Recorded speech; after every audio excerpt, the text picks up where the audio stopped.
Hey guys, welcome back to the channel and welcome to a weird video. This is actually not a traditional video. I'm also in Hoi An, Vietnam, as you can tell. And this is going to be a video I'm just going to keep up for maybe a week. This is intended for the followers of my channel. This is intended for the people that keep sending me emails. This is intended for people that ask, the typical questions like, how do you do? What do you do? This is just kind of a breakdown, no script. Took a few notes because I had a few questions that I keep getting asked. I was going to answer real quick. But this is just a breakdown of who is David Rock and what is David Rock doing. Why am I here? Why am I there? Why am I anywhere in Asia? So, kind of a rundown on who I am in a quick aspect. So, I'm going to run this whole story in like 3 minutes. If you want to skip forward 3 minutes and you don't care about why I'm in Asia and how it even started, skip ahead. But it really comes down to 2014. I was working, I am personally a computer engineer and I have an international business degree. No MBA, just international business. So I'm like the step before you get the MBA, right? So 2 bachelor degrees. And before I was doing this, entertaining you, showing you the world and traveling all over the place, I was an engineer. I was a photo stamp technician, which means I designed these horns. I designed resistors and blah, blah. They get shut down. It gets turned into this image. It gets scanned onto silicone wafer, and it goes off to another department. They cut it, which we call edging. And it's a rinse and repeat process. It was a pretty boring job, but it paid a lot. But what happened, long story short on that, is I was forced to take a vacation. This was during the iPhone 6. I believe was being made, and the PS3 was being made. This is when our company was providing a lot of the resistors and chips, not the actual CPU, but like different parts of the board, to Apple and Sony. And we were working 60, 70 hours a week. It was insane. But during this time, like after we got through the whole thing, because Apple's not a horrible company to work for, but they're very picky. And if things aren't up to par, we have to reset, and it's at the cost of us, the engineers, the company that, the company that hired me. So after all that happened, So after all that happened, I got told I need to take a break. Now, there's one thing about me that my mother understood, my family understood, people that are truly close to me understand. I work like a maniac. I don't stop it. My belief is if you're not working, you're wasting your time. Even sleeping is work. Like that's taking out of what I could do to benefit myself, or improve other people, or just generate something, right? So I was forced to take a vacation, mandatory by the state. At the time, I was working in Beaverton, Oregon, where there's a couple factories out there, and I was required to take a break. Now, my life growing up, I've grown up in a Vietnamese Chinese culture my entire life. There are not, and call me out on this if you want, but I do not know any other Westerner, Asian, Vietnamese, or Chinese that understands the culture of Vietnam and China better than me. Now, there is a caveat. I will say there's this guy, what is his name, C-Milk on ADV China. He is very knowledgeable about Chinese culture, but I believe he grew up kind of the same as me. Like he grew up really into the culture of like Chinese or Asian, maybe, being in America. So he knows what's going on. Like he probably was eating spaghetti when he was a kid with chopsticks like a dork. I was, because I was trying to figure out how to use the dumb things, because I go to my friend's house and guess what Chinese people don't use? Forks. So I always found ways to kind of do that, and I grew up in it. And when I was told to take vacation, a lot of the people that work in engineering, being like if you're working at Intel plants, if you're working at the onsemi plants, or any of these other plants that are out there for factory silicone and whatnot, it's mostly Asian. It's mostly Chinese and Vietnamese is a big part of the engineering team. Now, if you get to the basic staff, it's usually, just your average Joe, right? And they're like, hey, you should go to Vietnam. It's cheap. The girls are beautiful. The food is nice. A lot of good stuff to see out there. And I'm like, you know what? F it. Let's go. So I ended up coming out to Vietnam 2014, I think it was, during Tet. So I was in Saigon. It was dead as hell. You guys know this. If you've ever been to Saigon during Tet, it's a ghost town. And I thought this is what Vietnam was like, because again, I grew up with Vietnamese Chinese culture, and one thing you learn is everybody's loud, very loud, and it's usually for no reason. But when I got here, it was empty. And full disclosure, before I got there, I was using this app, Plenty of Fish. I paid for the month, and I met this girl out there, and we ended up dating for like 3 years. But She was kind of like the introduction to Vietnam, the country, to me, not the people, but the country. And she introduced me to a lot of, the culture, the cities and stuff like that. This was a cool part about her, was every weekend we would, or not every weekend, it was like every like 2 or 3 days, it depended. Um, we would go to the bus station, the Banse, and she would just be like, point. And I would point somewhere, and we get on a bus to go there. This is how I ended up in Phuket, how I ended up in the very tip south of Vietnam. This is how I ended up in Central, Dalat, all these spots. Like, when people ask me,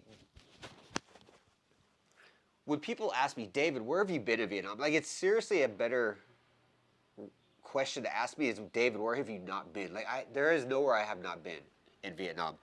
I mean, obviously there's spots. You can't be everywhere in Vietnam. There's villages, there's towns, there's districts, there's provinces, there's all kinds of stuff, right? But I've been kind of everywhere. So anyways, after that like month, I came back, went back to my job, and I started thinking, like, what in the actual am I doing? I hate this job. I work too much, and I had the time of my life, and I miss girl, and I just felt like a different part of my life I felt like that chapter needed to close. I've been busting my ass. I followed the system of getting your degree, buying your house rather, and going from there. And it was time to go. So I left, and I ended up quitting. I rented out my house. I got some rental companies to help me with the other houses I still have, and I'll talk more about that in a minute. And I sold my car, like, just got rid of everything. And why does this keep falling like that? And I put everything in my backpack. If it wasn't in the backpack, I left it in the box, and I left it at my sister's house. And I traveled out here, and that turned into like 7 or 8 years. So that kind of leads to a lot of the questions I get. Like, what did I do in Vietnam? Now, let's go with this 2 steps. Because I always there's people that attack me saying I got kicked out of Vietnam because of the visa issue that went on. And I'll talk about that because I did videos about it. Now, the reason... So let's go to the beginning. So when I first came here, I pretty much, I sold everything. So I had a good amount of money. And if you are a Western, you come to Vietnam with, any money above like $2,000, you realize, like, wow, I'm rich as hell, right? So I ended up just kind of chilling for like 2 or 3 months. And I got bored, like really bored. Because you got to think, I was working 50, 60, 70 hours a week. And now I'm doing nothing. It was boring. So I was going out. I was going to Bui Vinh. I was having fun. I was meeting other Westerners. I was meeting Vietnamese. I was starting to learn the language. I was living a good life, but I was getting bored. So I opened a Facebook account, and I started finding out where Western people. What do Western people do in Vietnam? I truly did not know what teaching English abroad even was when I first came to Vietnam. I didn't even know that was a thing. Like, I kind of talked about it before I left to move to Vietnam permanently, but I didn't truly understand it. I thought it was just like you just went in there and, I don't know, like it was a career or something. I don't know what I really thought about it, but I found out that's what people were doing. So I ended up getting this job at Major Education, super good school, and they did the training. I got my first class, and I realized, wow, I suck, So, but long story short, I ended up at this point I was on a tourist visa. This is back when you could get a year. I had a year tourist visa that I got when I came back. The first time I did the 3 months, but I just stayed for the month because obviously you only get like 2 or 3 weeks off vacation. And when I came back, I got the year.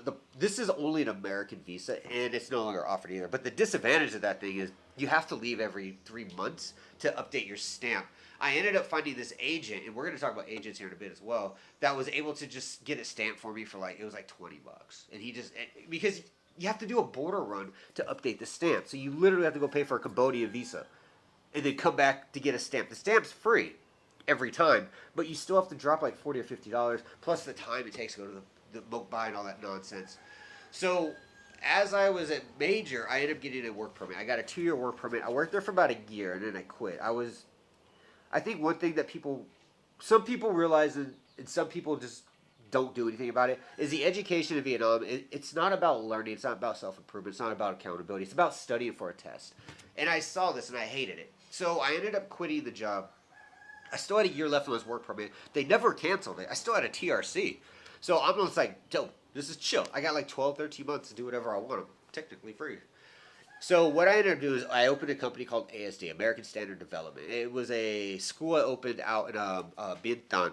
It was pretty much surrounded by 2 high schools, a secondary school. No English centers. I think the closest English center was VUS, but it was like like 9 kilometers away or something like that. So it was booming. Like it was actually doing really good. And after about 6 months, 7 months, I got an offer for the company. I'm not going to mention the school, but I will say if you live in the north of Vietnam, this is one of the biggest schools in North Vietnam. So they offered to buy my school program, my likeness, and they wanted to hire me on. Them hiring me meant I went down to salary. I was no longer making like this money I was making, which is actually really good because again I was surrounded by schools. So we altered the deal in agreement, and I sold them everything. So if you ever work for this school and you notice they teach differently than most English centers or schools, you're probably running my curriculum. I wrote the books and everything for that thing. Like I put my heart into that thing, and the program was good. Those 8 or 9 months that I ran the school, these kids were crushing the IELTS exams. They were crushing their school exams like within a month. Like it was insane, but it worked out. And then after that, my work permit pretty much was coming to an end. So I was like, what do I do? And this is when I went to Cambodia, hung out there for like a month or so, and then I came back, and I got I did another year of tourist visa, and I kind of just bounced around. At this point, I went to a Lai Châu or Sapa first. I forgot, but I went north. So I went to Hanoi because I was like, I want to experience the north. I've been living this life in the south, but what's going on up there? Like that's where the capital is, right? That's where Ho Chi Minh's at, right? So the person, not the city. So I went up there. I lived in Hanoi for like 3 weeks, I think, and I didn't. It's a cleaner, nicer Saigon in my opinion, but I wasn't trying to stay in the city life. I was kind of tired of it. Growing up in like smaller towns in Hawaii and stuff like that, I'm not looking to live in Los Angeles, the Asian version, right? So I ended up getting out, and I moved to Lai Châu, and then I was in Sapa. Like I was in Sapa before Sapa was full of hotels. It was like literally a minority town. It was insane. This is back in like 2016 or something like that, 17. And I was in Lao Cai, the border country, the border city of China. Like $5, you could literally walk into China. It was crazy. We used to go there every like couple of weeks. Just me and these African teachers would just walk over there because they had the ability to go to China. All they needed was a stamp, kind of like Americans did.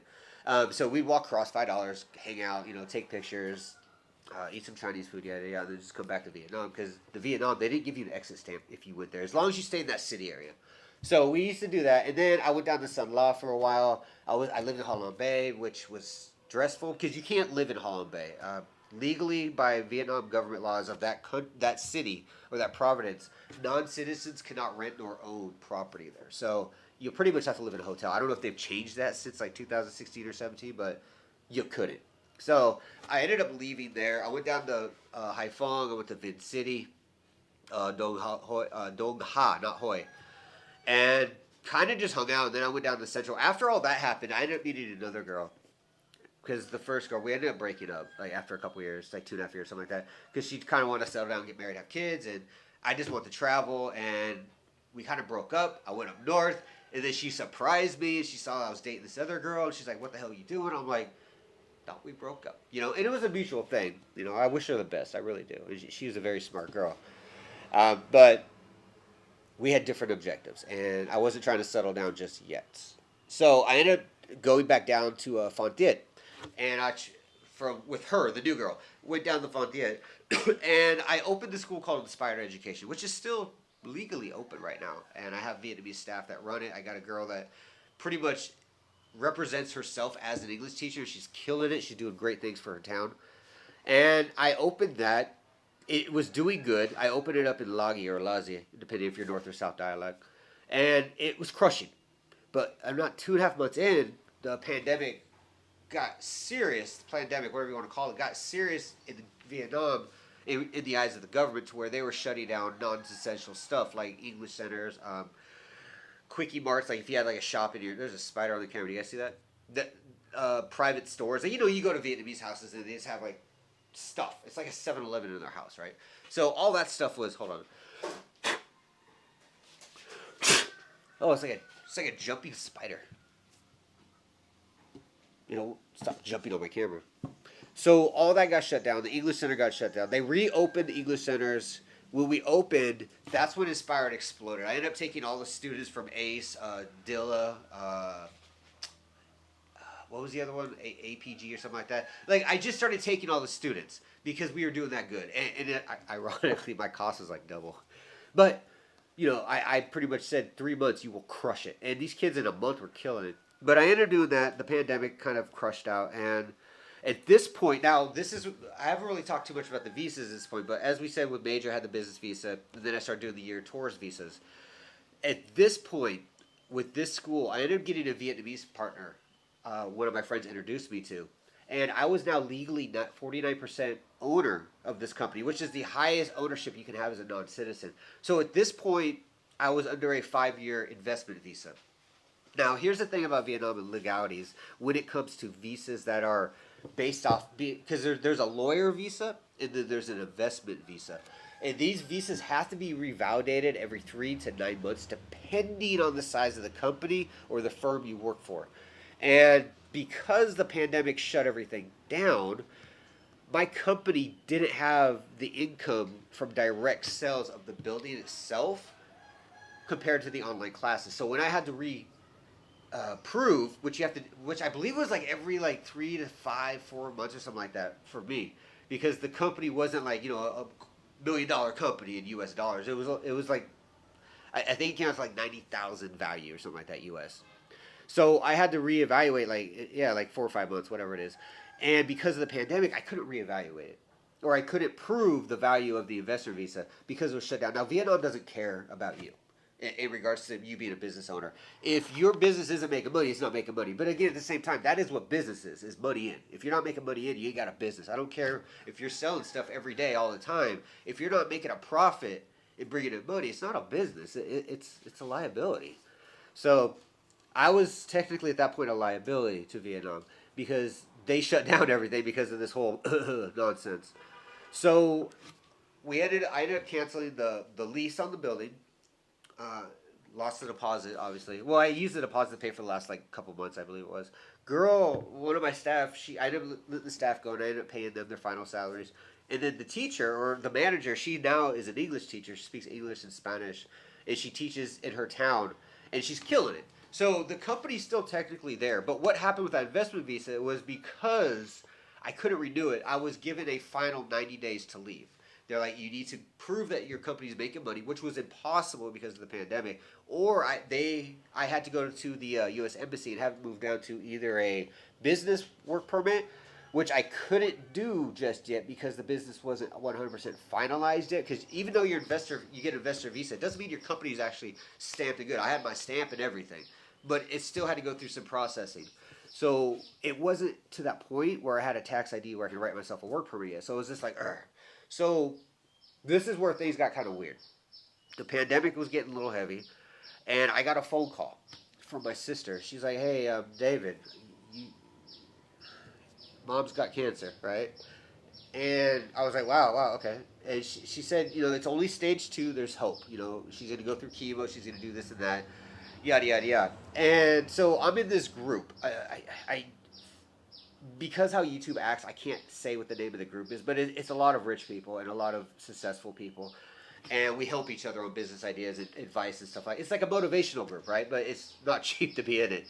And I talked to some people there that were actual doctors. And they're like, David, if she's at stage 2 and now they're pushing chemo on her, this means things are going to go fast very bad. Or go bad very fast. Go home. Whatever you're doing, put it on hold and get home. So I ended up leaving. And that's when I started doing these YouTube videos. I was like, you know what? I should document me leaving because some people are getting removed because of the visa issue. And I did a video on what actually happened. No Westerner got kicked out of Vietnam because of how... We'll get into that in a minute, actually. So I went back home, and when I got there, my mom was going through her chemo stuff. The hair was gone. She had the do-rag on, kind of like just hiding the baldness. And we went in for her her 3rd or 4th appointment and talked to the doctors, and it was away from my mother, that's never a good sign when the doctor talks to the family away from the patient. And they said she has cancer and it's a stage 4. We don't know how much longer she has, and the chemo at this point is making it worse. It's destroying her immune system to the point where it can't even fight no more. So we were there, and I had these like, I think it was like 2 weeks left at that moment after that meeting. And what I never realized was those next 2 weeks were it. And my mother passed away exactly 14 days after that day. We had the funeral at the house because she always wanted things simple, right? Like, she didn't want to have like this big party. Yeah. Like, she hated fucking parties. Like, she hated that stuff. So we had it at home with just close family, and some of the families in the Midwest and stuff like that from her husband's side, my stepfather, I guess you'd say. So we had like iPads stacked up, like, called Zoom, so everyone could be there. We could all talk. And after that, things got, I really was like, wow, like, things come and go so fast, right? Like, you just never know. And at the time, and I'm going to squash, so I wrote down some questions that I'm going to answer at the end of this video. But one of them was, David's just living at home, and he realized how expensive America is, and he's just living in his mom's basement. And I'm going to say, one, I wasn't living in my mom's basement, and if you're going to poke fun at me and my mother, I know this sounds harsh, but you should probably make jokes about being dead, not living in somebody's basement. Like, I don't know, that's just me. But I ended up staying with my sister. She has a really big house, so I was like, I'm gonna stay there for a while. And at this point, I got back to work, got back to living, working. I unfroze for say some CDs that I had held, so I had money. And I was downtown Portland ready to get a Tesla. I was about to go get a Model S. I was excited for that, man. I put my deposit down and everything. And I got home that night. We went to Buffalo Wild Wings. I went with some friends, some old friends of mine. And we're just getting drunk.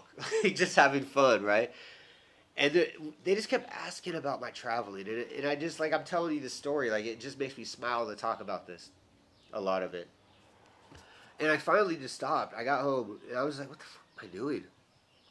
I don't want to be here. Like, I don't want to work 9 to 5. I don't want to check in with somebody. They had this fingerprint to go through. We're talking about I need to get injected with stuff and wear a mask everywhere. Like, I was like, I don't want to be in this situation. This isn't my life. So I made the plan. I canceled my Tesla thing. I mean, you can even look at my channel. I actually made a video about it where I went into there, paid it, and I took the video down because I didn't want to leave that perception like, oh, he's back in America, he stopped his traveling or this is the new direction of the channel. It's not. So I got rid of all that, and pretty much I started selling stuff, and like my houses. So now I just legally have 3 houses. I thought I had 2, but apparently I had an extra. It's a miscommunication. The houses are like in the Midwest, so it's not like I'm a billionaire. Like, don't get excited, guys. But so I got all that done. I worked for like 9, I think I kept in the job for like a month and a half, 2 months, give or take. And it was mostly just kind of being around with family. It was really just my sister at this point. And my mother told me something in private, like the first couple days I was back, that I never knew. I don't know if my sister knows. I don't know if my stepfather even knows. But she told us that our faith was based in a race of people that she hid because of my real father and his parents didn't agree. And she had to give it up for them to be family, if that makes sense. So she told me who I was in that, and like she told me who my past was, right? Like who we were as a family, people, whatever. And I kind of was dealing with that, trying to figure out what the hell is going on, right? And should I be eating this anymore?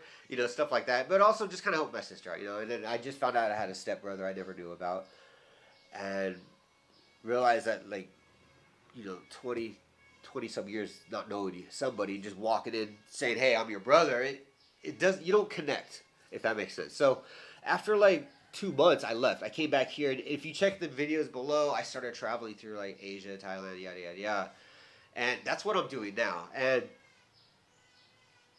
who I am, what I do, is kind of that. Like, I'm not your guy that's gonna work for you. Like, I'm not that guy. I travel. I make this content to help you guys. A lot of my videos are vlogging. Some other videos are about how to get free out of the system of nonsense. Some of the videos are just me being stupid and talking to you, like right now. But yeah, that's who it is. Hopefully this answers those questions. And I've seen a lot of people, and it came to my attention yesterday as well. People, they do videos about me, and I watch them with some coffee, and I just laugh. Like, like the stuff people say about me, you know, because a lot of it's not true. I don't live in my mom's basement. My family doesn't fund anything I have. Technically speaking, I don't have any family at this point, you know. So like I have my sister, but she's going through her own thing, and we're just. My mother was the glue to our family, if that makes sense. And when my mother passed, everything went separate ways. So it's kind of what it is. So hopefully that answers the questions. And again, I bring this up because this last like week I've been getting these emails, like threats. I've been seeing people send me YouTube videos of like people talking about me, and just nonsense. And you know that's fine. Like I feel like, oh man, I finally made it. You know, like I got shills and stalkers and threats. Like that's cool. I mean, it's not, but you know, like I'm finally making a difference. And my father used to always tell me, the moment you start pissing people off and people start fighting against you, you're probably doing something right. And I've always been somebody to go against the grain. So hopefully that answers that. Hopefully you guys know a little bit about who I am, what I am, and why I lived so long in Vietnam. Like, it's the life I grew up in, you know, and I love Asia with a passion, and I talk real. I'm going to say some bad stuff here and there. And if people don't like it, I don't know what to tell you. And with that being said, let's get to this Q&A real quick. And I want to answer these real quick, and then I'm going to get out of here. So the first one is the biggest one. Why do I insult Vietnam? Why do I insult Thailand, Cambodia, and Laos?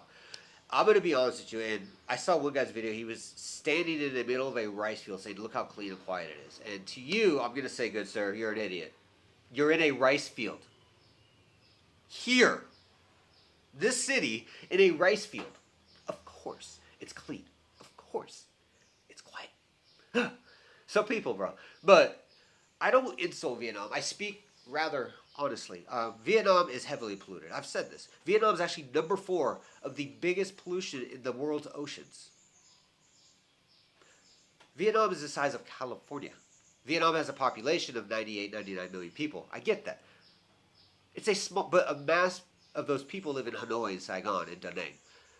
Saigon or Ho Chi Minh and Hanoi are not by the ocean.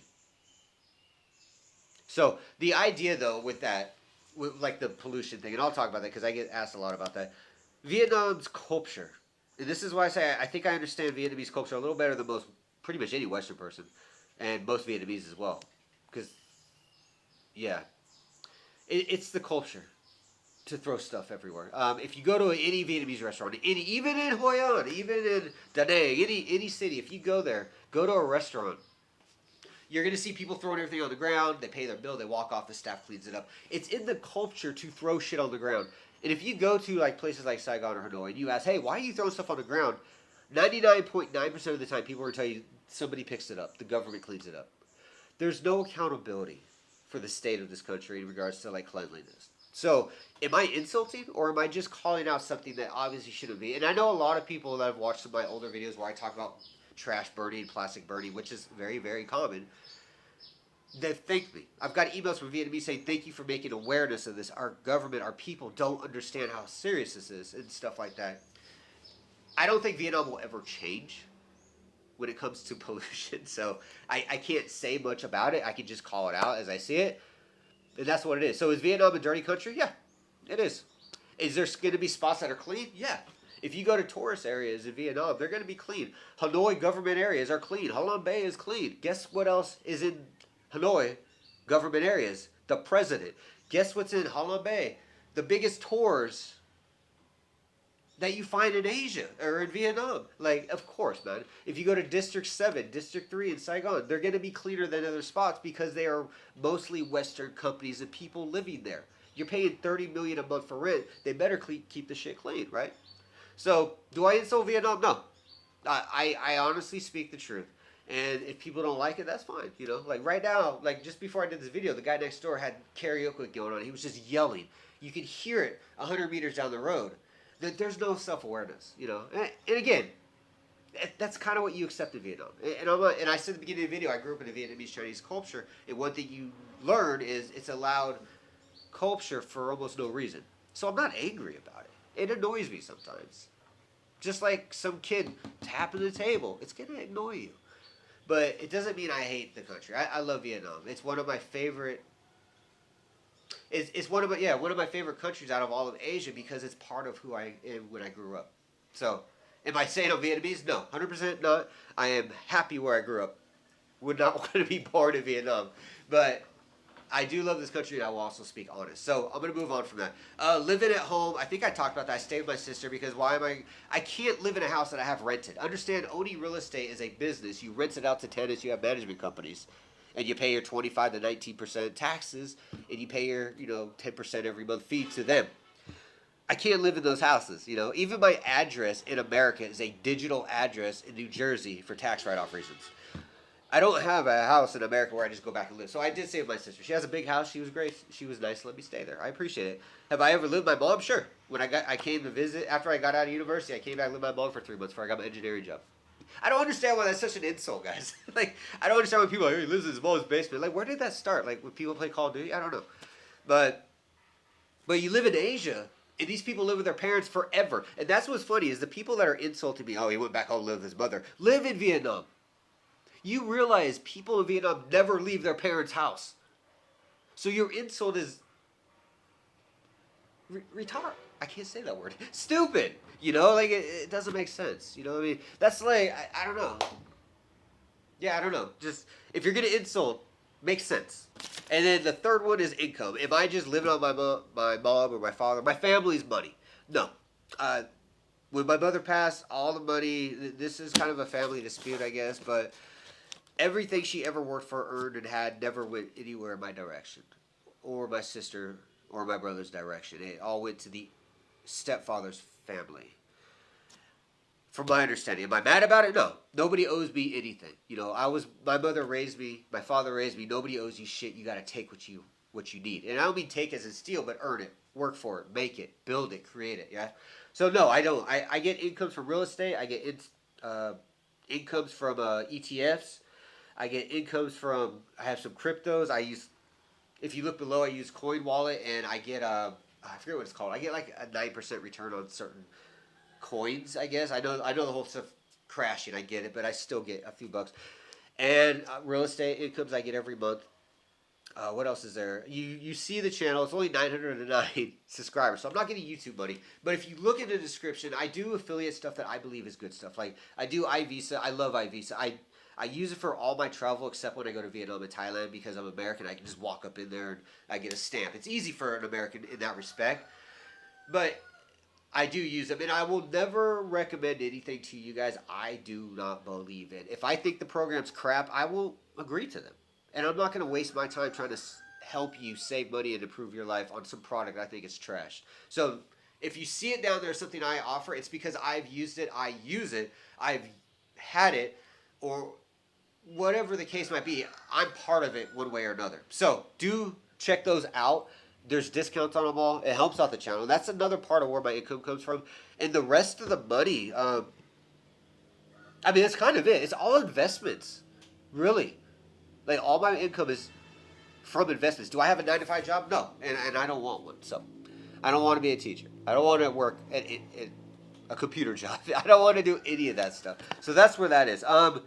This comment was funny. I only saw it once, but I thought it was funny. Somebody said, David says he's so rich, he has all this real estate, all this money, but I never see him stay at a 5-star hotel. There is a reason why rich people are rich and poor people are poor. It's because poor people tend to spend their money on nonsense. When I went back to America, I went jogging every morning in this area. I was staying in Vancouver at the time, Vancouver, Washington. And everyone has big houses. They have their garages open all day. It was summer or whatever. And one thing I noticed about all of these places is they all had a garage full of shit. Boxes and stuff like that. Consuming. And then coming home with a car full of more shit. I don't believe in that lifestyle. I'm a minimalist. I've been a minimalist for my entire life. My mother raised me this way. And again, going back to the news that she told me about our belief makes a lot of sense. So why I don't stay at 5-star hotels. One, there are no 5-star hotels in Vietnam. Shut up. Shut up. They're not. Trust me. I've tried to look.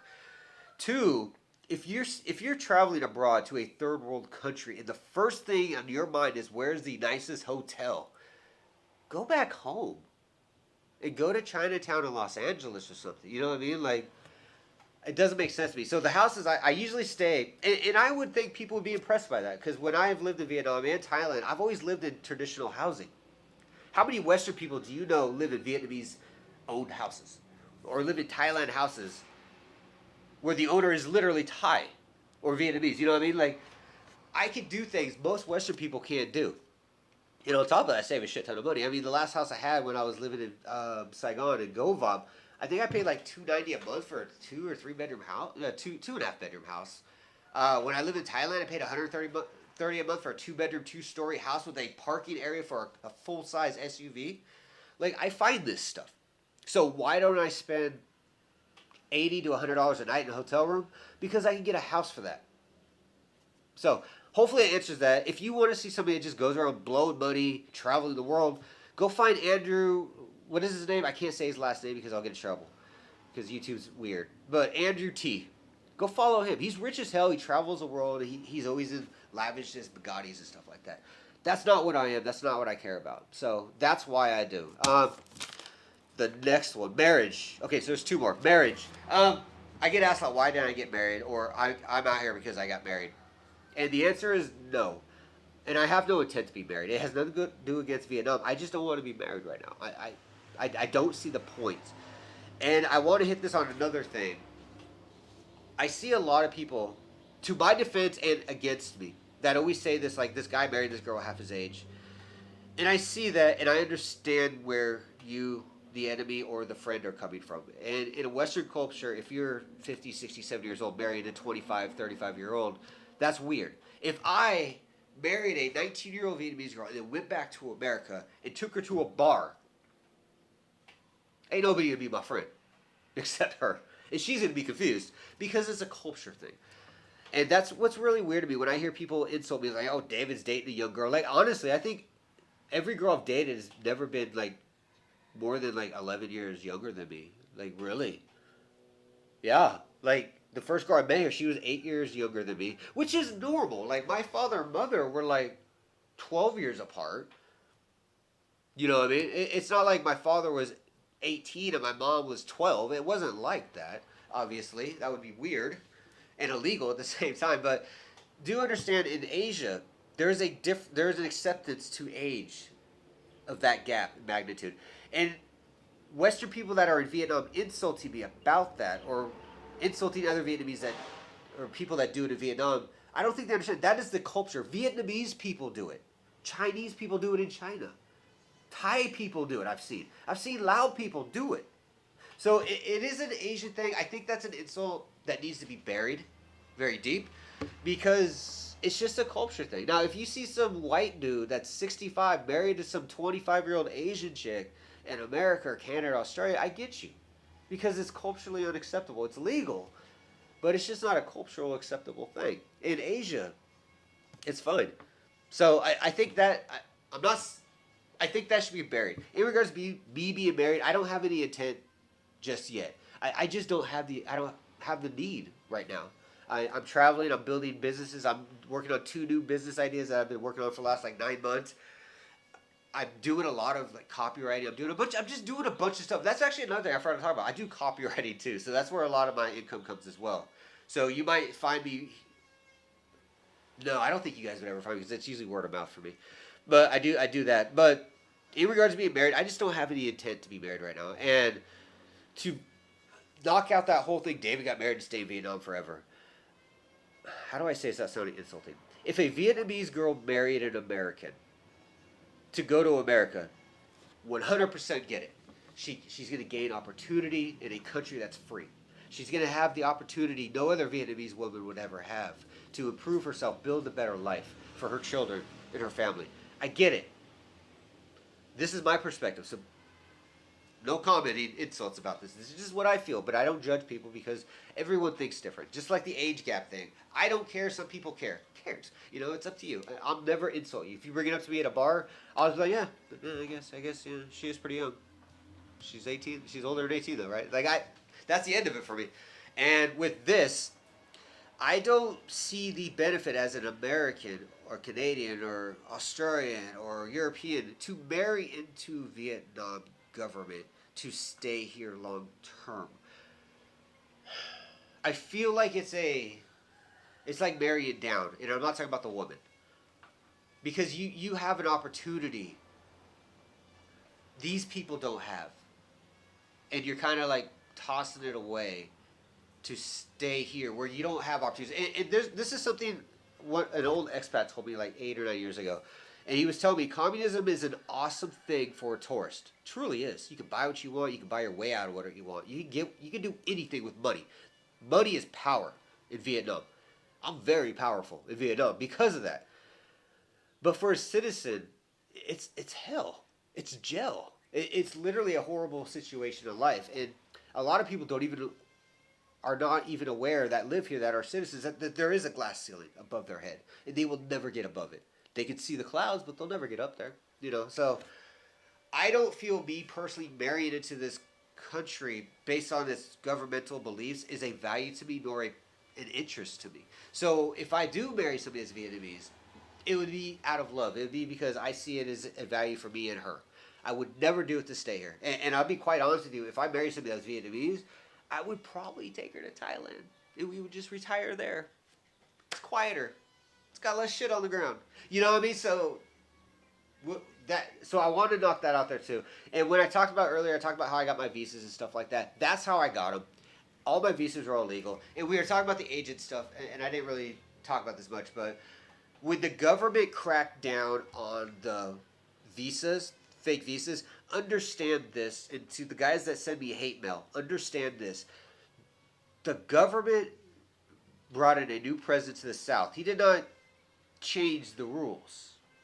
He enforced the northern law of Vietnam. And he was not kicking out Western people. He was detaining, firing, and closing Vietnamese companies, paper companies rather. So what happened was everybody in Vietnam that was not a citizen, Western mostly, was given the opportunity to re-evaluate their business or work permits like I had to with my investor visa. And if everything was kosher, they were allowed to stay in Vietnam. If they found out, okay, this person has a visa through a paper company, which was ran by Vietnamese that illegally stamped. Understand, when people were getting fake business visas in Vietnam, there was a government official stamping these documents for money. So when we say the Western people were cheating the system, no. If you're going to let me do something in your country and you are the highest level of power, you can't say I'm wrong. You can't push me down. And the idea that there was no backlash, there was no down talk about it, and that it was so public, everybody knew, go to the South and get a fake visa. Everybody knew it. The government knew it. So you can't attack the Western people for that. So the president pretty much had everybody redo their thing. And if you were under one of these paper companies, you had to leave. It was that simple. And I know if you were under a tourist visa at that time, they extended it, but you weren't under that nonsense. So when the new president enforced the rules, it is people like to call the purge. Yeah, the government was purging fake Vietnamese companies. And unfortunately, these companies were hoarding work permits for thousands of Western people. So if you were in that position, I hope you're doing good now. I had nothing against that, I went home because of my mother's situation. I still had like 3 or 4 more months on an investor visa. So it wasn't like I was in any trouble. And I could have found a teaching job in those 3 months and just got a work permit. So was I ever kicked out of Vietnam permanently? No. I'm here right now. If I was kicked out, I wouldn't be here. I would be blacklisted. So wasn't blacklisted. I'm still here. The government don't got nothing with me. I still have friends in the government in Phan Thiet and Hanoi that are my friends. They don't hate me. They don't hear anything bad about me. So I hope that answers that. That was a long answer for marriage. And the very last one, this is personal with my nose. So I have something I got when I was living in Saigon. It's called nasal pulps. It's like little hangy things in your nose. And the obvious solution is go to a doctor. And the reason I haven't did, that was actually one thing I looked into when I went back to America. I was going to go to OHSU and get it knocked out. It's like $3,000 or $4,000. No, it was like $7,000 or $8,000. I was just get it knocked out. But what I started realizing and finding out was statistically, 85% of people that do that surgery, it ends up coming back within 3 to 7 months. So I'm going to drop $20,000 for 7 months of being able to breathe better and not sound like a wheezy balloon. And I found out, so with that being said, I started to realize, okay, there has to be something deeper.